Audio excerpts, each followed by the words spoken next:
weeks, there have been more of them from private companies.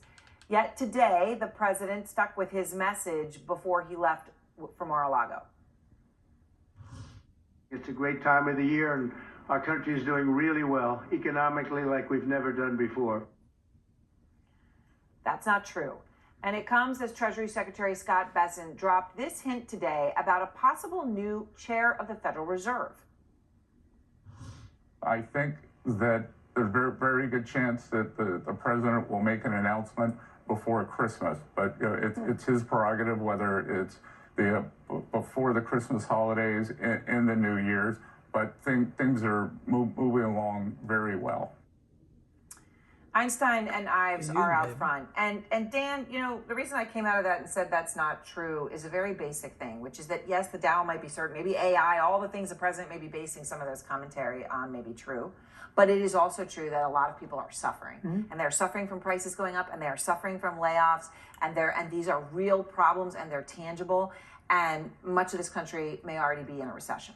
Okay. These things are all true. So what is the reality? How long can you have the Dow keep going up and so many people be suffering the way they are? Look, I think right now, I mean, there's almost two economies going on. I mean, in terms of big tech, AI revolution, you know, that's a bullish environment that we see in terms of specifically for U.S. big tech.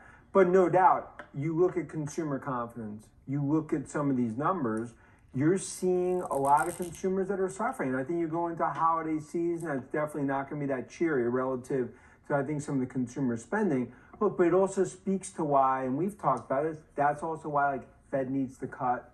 That's a shot across the bow from Bessent in terms of, you know, next, you know, Fed chairman. I think that's what we're seeing. This is a little white knuckle. So, and the consumer confidence numbers, here's our board.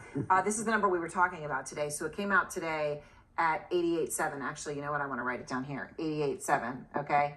88.7, that's the lowest since the tariffs. Okay, here's positive, negative. When you're below zero, below 100, you're negative. You're above 100, you're positive. When Trump came into office, November 2024, 112.4. Very positive, right? You're well above 100, but now you're well below it. And this is a number that's pretty darn close to what it was at the moment of the tariffs, when there was like a real palpable, tangible fear out there. Well, that was when, look, that's when the three of us started this thing, right? February 19th was when the beginning of that fall, and over 11 weeks, the market sold off 20.8%. We called it, Dan called it a self-inflicted economic Armageddon, right? That's why, I mean, there was fear, and it was obviously borne out by the consumer confidence number. I sort of have a little bit of a dissent here, because I think, yes, there is two different economies, right? There's the people who are investing and trading the market are not people who are living paycheck to paycheck. Let's be clear about that. And very often, sometimes markets and the economy trade in concert, and sometimes they trade completely differently. And so you get this impression that, oh, if the market's going up 600 points, we've had three back-to-back days now where the VIX, the fear index, is going down after three large days up, and the market's going up aggressively. And so you would think, oh, well, everything's fine. But not necessarily, right? Because obviously the inflation numbers, and what's a little bit disconcerting is we don't have so many of those numbers. We have been driving blind for the last 2 months. But also it speaks to why, as we've said, Fed needs Okay, can I ask you about that? Said Fed needs to cut, and I know Trump wants the Fed to cut, and that's why we might get a new Fed chair. All of these things, okay? But why does the Fed need to cut when inflation is a problem?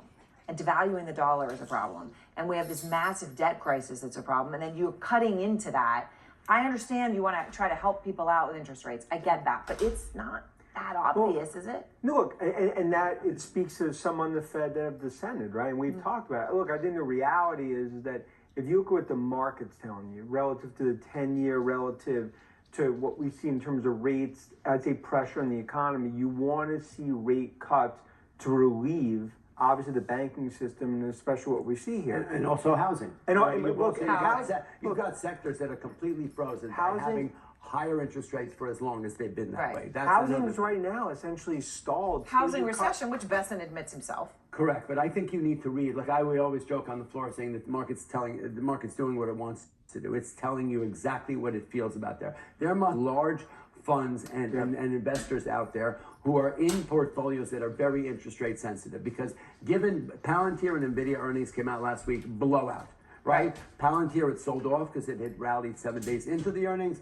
NVIDIA went up because it had sold off into the earnings. However, the minute we had that fear that we were not, the minute that Powell said that December cut is not a surety, Well, that was the market what- sold off 1,000 points. and- the minute that was retracted and we had an we talked about 85% that. probability, it went up 3 Remember, days in a row of 700 It was points. 22% chance, okay, that they were going to cut. Today it's Now it's 85% of a cut. that they're going to cut. He even said, the probability of us not getting a cut was the same as me playing But the center for market the New will York eat Knicks. candy all day long if you give them candy, and sometimes they need to have nutrients. Well, look, and that's why it also comes down to like who next Fed chair, right? Look, but also, You're not me off my chair on that. but also he likes candy too. So I mean, He- it's playing into it. One company, okay, in the dearth of data that we have, right? And actually, it's funny in the whole world of AI. I'm sort of like, okay, this data they're gathering, we shouldn't need it. We is should that have scary? plenty, but Yeah. it is scary. Yeah. But you say there is one company because you follow a lot of consumer Yeah. companies as well as AI, but one company to watch. Target, because I think if you look at Target, if you look at that stock, me and you have talked about it. That's really a barometer what I think has happened from a U.S. consumer perspective. Now, of course, big tech, we're in a bullish market, but that's when I look at that chart. It's been a very tough year for Target, and I think it shows the pressure on the You're U.S. saying that consumer. if the economy is out there and they're not even shopping at Target, then that's the Well, barometer that people are really struggling. And the pressure that you're seeing, even though all he does is eat caviar. The reality is that it's and he does like caviar. Went from work sugar really- to caviar. I I work know he really likes hard for caviar. that. He does like I work hard for that. but it shows that the reality is like we're in one of those moments where this is the moment that Fed's going to need to cut and we needs to navigate to make sure that we don't get into a recession next year. Yeah, be nice if we had some kind of fiscal responsibility along with it, but hey. You know what? Look, Yeah. and also Yeah. look. Hopefully, there'll be some backwind with the Yes. market going up and up and up as it is doing. Maybe it'll pull the economy up with it. All right, thank you both, Thank and a you. happy Good pleasure. Thanksgiving. Happy Thanksgiving. And next, Pope Leo says.